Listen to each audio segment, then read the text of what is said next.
আজি আমাৰ কেবিনেটে এই বছৰৰ অসম বৈভৱ, অসম গৌৰৱ, অসম সৌৰভ আৰু অসম গৌৰৱ বঁটা প্ৰাপ্ত সকলৰো নাম চূড়ান্ত কৰে। অহা 30 মাৰ্চত অসম বৈভৱ, অসম সৌৰভ আৰু অসম গৌৰৱ বঁটা আনুষ্ঠানিকভাৱে প্ৰদান কৰা হ'ব। এই বছৰ অসম বৈভৱ বঁটাৰ বাবে অৱসৰপ্ৰাপ্ত লেফটেনেণ্ট জেনেৰেল ৰাণা প্ৰতাপ কলিতাক ৰাজ্য চৰকাৰে মনোনীত কৰিছে। অসমৰ ব্যক্তিয়ে সেনা বাহিনীত ইমান গুৰুত্বপূৰ্ণ পদ দক্ষতা সহকাৰে নিৰ্বাহন কৰাৰ উদাহৰণ আমাৰ ৰাজ্যত আগত নাছিলে।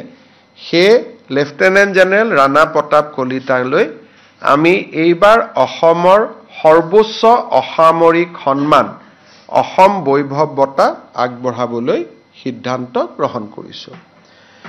অসম সৌৰভ বঁটাৰ বাবে আমি যিখিনি ব্যক্তিৰ নাম নিৰ্বাচন কৰিছোঁ তেওঁলোকৰ নাম মই ক'ব খুজিছোঁ।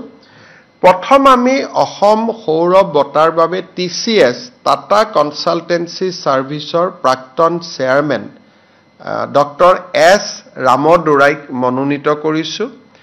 এখেতক মনোনীত কৰাৰ মূল উদ্দেশ্যটো হ'ল যে অসমত Indian institute of information technology স্থাপন কৰাত তেখেতে এক অতি গুৰুত্বপূৰ্ণ ভূমিকা পালন কৰিছিল আৰু 6 বছৰ ইণ্ডিয়ান ইনষ্টিটিউট অফ টেকনলজিৰ তেখেত অধ্যক্ষ হিচাপে দায়িত্ব পালন কৰিছিলে।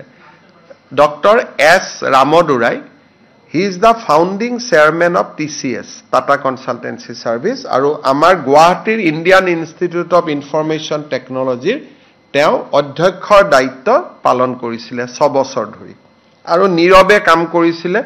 আজি ইমান ডাঙৰ ইনষ্টিটিউট এখন হ'ল, তেওঁৰ বহুত কণ্ট্ৰিবিউশ্যন আছে আৰু কেতিয়াও সংবাদ মাধ্যমৰ সন্মুখত নহাকৈ তেওঁ নীৰৱে অসমত অহা যোৱা 6 বছৰ ধৰি কৰি আছিলে। গতিকে তেখেতক আমি এই সন্মান প্ৰদান কৰিছোঁ। যোৱা বছৰ অসমৰ পৰা 2গৰাকী বিজ্ঞানীয়ে ভাটনাগৰ বঁটা পাবলৈ সক্ষম হৈছিল। ডক্টৰ বাপী পাল আৰু ডক্টৰ পূৰবী শইকীয়া এই 2গৰাকীয়ে ভাটনাগৰ বঁটা প্ৰাপ্ত। এই 2গৰাকীকে আমি অসম সৌৰভ বঁটাৰ বাবে আমি মনোনীত কৰিছোঁ। আমাৰ অসমৰ প্ৰখ্যাত সংগীত শিল্পী দীপেন বৰুৱা ডাঙৰীয়াক কেবিনেটে অসম সৌৰভ বঁটাৰ বাবে মনোনীত কৰিছে। ইয়াৰ লগতে অসমৰ ভ্ৰাম্যমান নাট্য মঞ্চৰ এগৰাকী উজ্জ্বল নাম শ্ৰী হেমন্ত দত্তকো এইবাৰ ৰাজ্য চৰকাৰে অসম সৌৰভ বঁটাৰ বাবে মনোনীত কৰিছে। ইয়াৰ উপৰিও আমাৰ ভাৰতৰ মহিলা ক্ৰিকেট দলত স্থান লাভ কৰা শ্ৰীমতী উমা চেত্ৰীকো এই বছৰৰ অসম সৌৰভ বঁটাৰ বাবে মনোনীত কৰা হৈছে। অসম গৌৰৱ বঁটা ইয়াতে প্ৰথমগৰাকী অসম গৌৰৱ বঁটাৰ বাবে আমি মনোনীত কৰিছোঁ শ্ৰীমতী ফুলেশ্বৰী দত্ত। তেখেত লখিমপুৰত শগুনৰ সংৰক্ষণৰ কাৰণে তেখেতে যথেষ্ট কাম কৰি আছে। আন্তঃৰাষ্ট্ৰীয় স্বীকৃতি পাবলৈও তেখেতে সক্ষম হৈছে। ইয়াৰ পিছত এগৰাকী অসমৰ জীয়ৰী মীনাক্ষী দাস ভাৰতৰ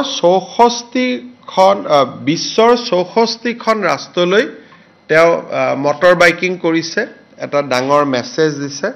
মীনাক্ষী দাসকো আমি অসম গৌৰৱ বঁটাৰ বাবে মনোনীত কৰিছোঁ। আপোনালোকে জানে যে এইবাৰ IPLৰ ফুটবলত অসমৰ যুৱক পাৰ্থ সুন্দৰ গগৈ তেওঁ ফৰৱাৰ্ডত খেলে, ষ্ট্ৰাইকাৰ হয়। তেখেতক আমি অসম গৌৰৱ বঁটাৰ বাবে মনোনীত কৰিছোঁ। IPL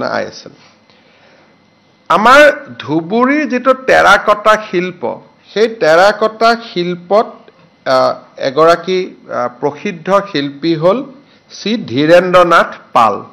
শ্ৰী ধীৰেন্দ্ৰ নাথ পাললৈ এইবাৰ আমি অসম গৌৰৱ বঁটা আগবঢ়াইছোঁ। যিকোনো খবৰৰ বাবে যোগাযোগ কৰক 7099017330 লগতে 7099017110 নম্বৰত।